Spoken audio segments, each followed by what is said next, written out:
কিছুদিন যাবৎ দেখতে পারতেছেন প্রচন্ড পরিমাণে বন্যা বাড়তেই থাকছে, বন্যার ভয়াবহতা এবং বন্যার্তদের আর্তনাদ। নোয়াখালী, ফেনী, কুমিল্লা এবং বিভিন্ন জায়গায় এমন ভাবে পানি বিস্তার করছে যে মানুষ অসহায় অবস্থায় পড়ে গেছে। এত বড় বন্যা বাংলাদেশে আর কখনো হয়েছে কিনা এটা আমার জানা নেই। লক্ষ লক্ষ মানুষ বিপদগ্রস্ত হয়ে আছে। ধন্যবাদ জানাই আসন্না ফাউন্ডেশনকে। তারা সত্যি খুবই অসাধারণ কাজ করেছে।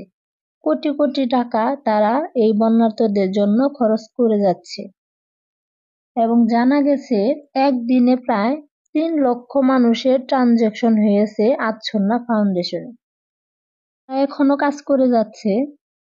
এছাড়া অনেক ছাত্র ও যুব সমাজ স্বেচ্ছাসেবী হিসেবে এগিয়ে এসেছে।